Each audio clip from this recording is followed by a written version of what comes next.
Anthikad saint Antony's പള്ളിയിൽ ഇടവക ആരോഗ്യരംഗത്ത് പ്രവർത്തിക്കുന്ന നഴ്സുമാരും അനുബന്ധ ഉദ്യോഗസ്ഥരും ഇടവക കുടുംബ കൂട്ടായ്മ കേന്ദ്ര സമിതിയും ട്രസ്റ്റിമാരും ചേർന്ന് ജീവിതശൈലി രോഗ പരിശോധന ക്യാമ്പ് നടത്തി. വികാരി സ്റ്റാഴ്സനച്ചൻ ആവിഷ്കരിച്ച church medical and health services ടീമിന്റെ നേതൃത്വത്തിലായിരുന്നു പരിപാടി. ഇടവകയിലെ മുതിർന്ന അംഗം തോമസ് ചിറ്റിലപ്പിള്ളിയുടെ പേര് രജിസ്റ്റർ ചെയ്തുകൊണ്ട് ക്യാമ്പ് പ്രവർത്തനം ഉദ്ഘാടനം ചെയ്തു. കേന്ദ്ര സമിതി secretary Vincent Varghese, brother Ibish, holy cross convent mother superior C Dhanya എന്നിവർ സംസാരിച്ചു.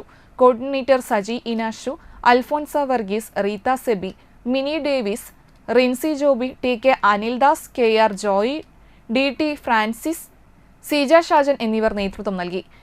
എല്ലാ മാസവും ആദ്യ ഞായറാഴ്ച രാവിലെ 8-ന് തുടർ ക്യാമ്പിന്റെ പ്രവർത്തനം നടക്കും.